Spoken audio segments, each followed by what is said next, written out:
So I'm working on several videos for you guys for Throne and Liberty, but I was sent this morning on my Discord. Things you might not have known about Throne and Liberty. And I was reading through this, and some of this I agree with, some of this I think is speculation, or I'm not sure where it came from. So I thought I'd go through this real quick with you guys and try to separate what I think is potentially true. And I say potentially true because even in my documents and my website, everything known about Throne and Liberty, some of this is from more official sources, from the actual developer interviews or the actual videos. But some of these videos are now over a year old, and some of the interviews are well over a year old. So even that information, I think you have to be a little careful because things may have changed. Things may change in the Western client. So if it did not come from a developer interview or one of NCSoft's official Throne and Liberty videos, it's definitely something you should be skeptical of. So I wanted to quickly go through this post, and I'm not saying anything negative about the person that made this post. I'm just trying to separate facts from speculation a little bit here. Apparently this is the video where it came from, and the person translated it to English, and these are the apparent sources that they used. And most of these are just main pages and not the direct link to an actual source, and I didn't feel like going through all these and finding the actual sources that they used. Now some of these I have used because these are the places where the actual interviews were posted in the past, like this one, RuliWeb, and this one, Invent.co. The rest of these, this is some sort of gold selling website, and if you read through a lot of stuff on there, it's like directly copy pasted from my information that I've found. And this is something I've run into many times, especially with like the Riot MMO document. It was the first one I did for an everything known document, and there's probably 20 websites that popped up where they just copy pasted a bunch of information out of there, threw a bunch of ads on it, and unfortunately that's common. That's part of the reason I've put a lot of this stuff on the website. So hopefully I can rank above some of these copy paste websites, and at least I'll get the ad revenue instead of them because it's my work. And a lot of these are just fan sites from Russia. So it's hard to trust some of this. Not saying it isn't true, and not saying what I have on this is necessarily all true either, but I think this has a better chance of being true because these are from more reliable historical sources that have more of a direct tie to the developers. So going through this, starting up here, skins have rarity levels and are separated by type: combat, ground transformations, flying transformations, and social skins. I think some of this I've talked about in the past, and I have a video which I will link on screen of the transforms and polymorphs. Some of this I think might be coming from those 2021 leaks that I cannot obviously show on YouTube. And there was skins that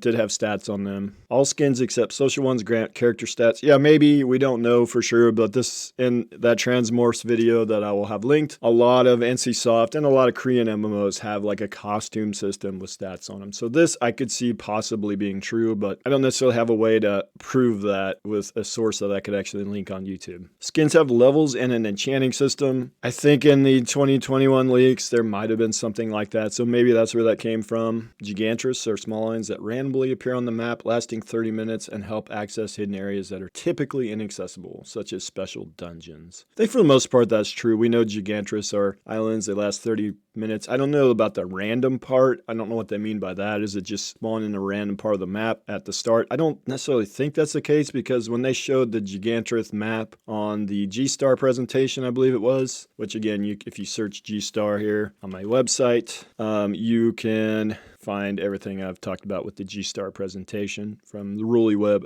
website, and also from the This Is Game website. And Gigantrith, if you search Gigantrith on my website, you'll see all the places it appeared in videos. It's just a giant whale-looking thing that came out of the ocean. And it's moving terrain that moves along a set route like a subway line. So with it moving along a set route, I don't know that it will spawn in, like, its starting location will be random every time. I don't know where necessarily that part comes from. Help access hidden areas, yes. Special dungeons, I don't know that they've said that, but I believe that's probably the case. Dungeons won't always be active. Some will only activate after a series of conditions are met. I believe that's probably tied in to the memorial event system, which are like server-wide events. So even though I don't know that they've actually said it directly in this manner, I think this is probably accurate, even though I think it's speculation, but I think it's probably accurate. And again, I'd love to see what the actual source of this is. If the original creator has the source, I'd love to see it. Day-night cycle and weather directly affects dungeons. It affects a lot of things. I don't know that they've specifically talked about dungeons, but I believe that is very possible. Now this part, Gludio's Abyss dungeon, will only open for 30 minutes during the day and after it has rained. I've never seen this anywhere, so I'd love to see where this came from. But I believe that could be possible. Especially since they have the name, I imagine they might have come from some kind of an official source, but I don't know what that source is. If you enter before the time runs out, you can stay inside. Sure, I believe that. And the day-night cycle lasts 5 hours with 4 hours for daytime and 1 hour for nighttime. Yes, that part is definitely true, or as true as I said, anything can be true with this game. Enemies change based on whether it's day or night. Yeah, they've said that in interviews and in the director's preview and things like that. Mobs are found on islands available only at night. Yeah, with 5-hour cycles, the nighttime schedule will change daily. Yeah, changes enemies based on weather. Yeah, I think that's pretty accurate. These changes are usually observed in a terrain, altering the mechanics entirely. Plant type enemies are another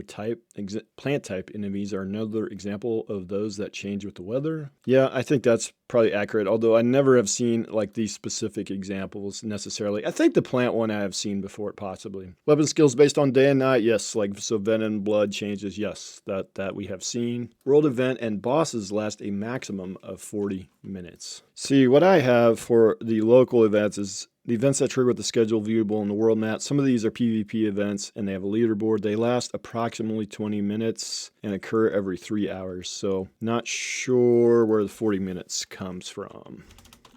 And yeah, I don't have anything about timers for world bosses anywhere. Skills have levels and ranks from common to legendary. And we've seen, I think we've seen the Nico Tulo video talked about this. And they have enchantments like L2. I don't know if I've seen confirmation of that yet, but I believe it could be possible. 90% of the bosses have active PvP. Again, I don't know where that came from. Love to see where that came from. I have not seen that from an official source yet. Drops from world bosses with active PvP depend on the damage you deal. Now, is that individual or is that group based? And where'd you get the information from? It's unknown how this will work for healers. The minimum number of attainable drops is 1, the maximum is 5. Auto potions. The game features an auto potion system managed by the in-game mini pet. It has 6-second cooldown. The amount of healing depends on the quality of the potion the pet carries. I haven't seen this anywhere. Upon killing a player, you can pay to taunt them, 10k Adina, and it will increase your negative karma. I saw this in the leaks that I can't show. Is it still in the game? We don't know. Will it make it to the Western game? I could see that being something that does not make it into the Western game. Flight transformations don't actually fly, but rather glide, yes. It's not possible to fly upwards with them. However, there are certain air currents throughout the map that will allow you to ascend slightly. I'm not sure I've ever seen that. Rebuilt this document multiple times. I've gone through every source, and I've also translated it to my website. So I'm pretty familiar with the game. So pretty much anything that has happened or that from an official like interview source,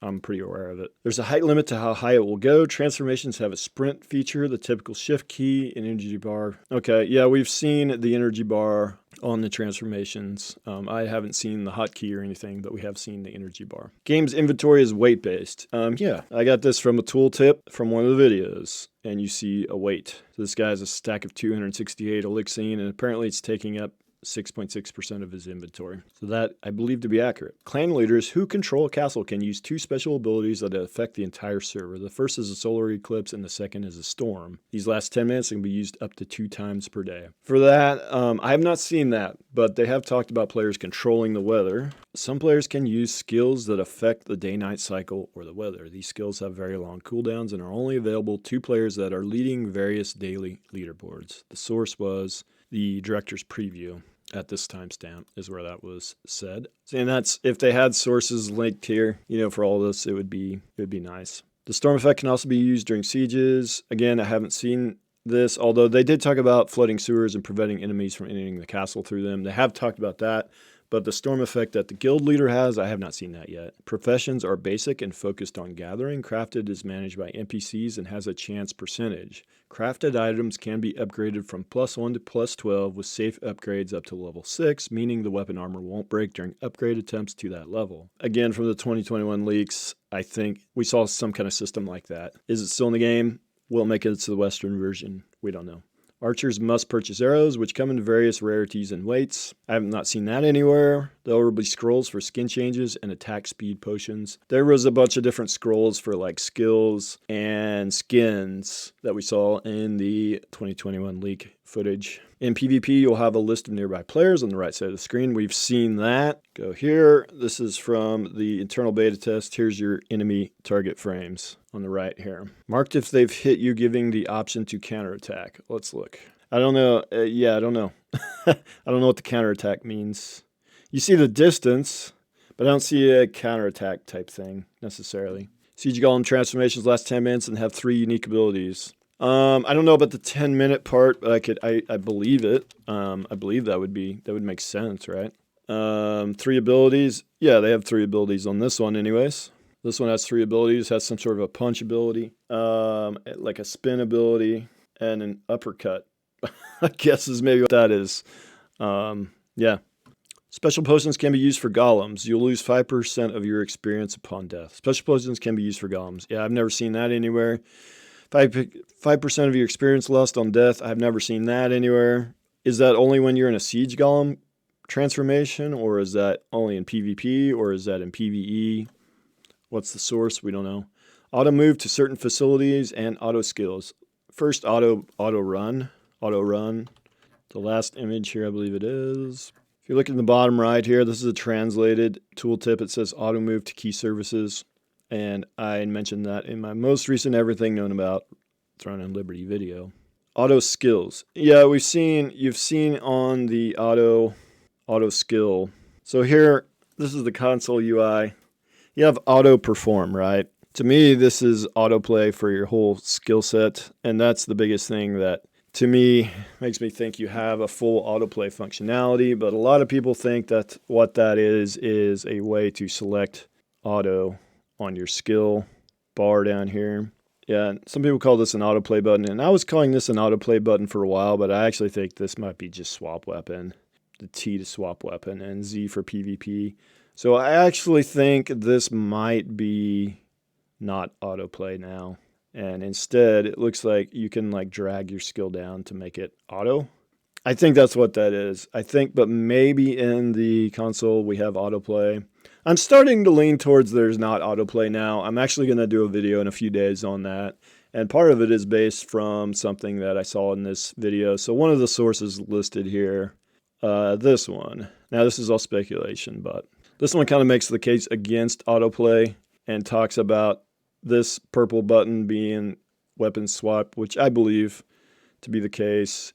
During the day and during siege is gray, at night or during PvP is purple. So anyways, based on this, I think that T might just be weapon swap. E would be select weapon 1 and tilde would be select weapon 2. And Z is your PvP toggle. And if somebody attacks you in PvP, you can press Z to attack them back.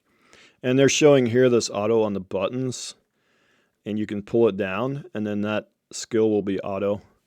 So I think that's what that is. And Guild Wars 2 has something like this where you can set a skill to auto. I'm starting to lean towards, I'll probably do a separate video on this. Starting to lean towards autoplay, at least on the PC version, does not exist. And maybe you just have auto skills. But it does look like that auto run possibly is in the game for certain things. Grappling hooks for climbing movement are not free. Yeah, locations have fixed points. And yeah, if you look at the video for the grappling, here's the video, here's where they grapple. You notice they have to cursor over it and it highlights it and kind of locks onto it. And with a tab target game, I guess that would kind of make sense to have it that way. And you can see up there again. So there's set points that you can grapple to. You can't just grapple anywhere. And that I kind of knew already. You cannot scale any structure with them. And yeah, if it was that way, you could scale castle walls, and that would kind of be unfair advantage for the attackers.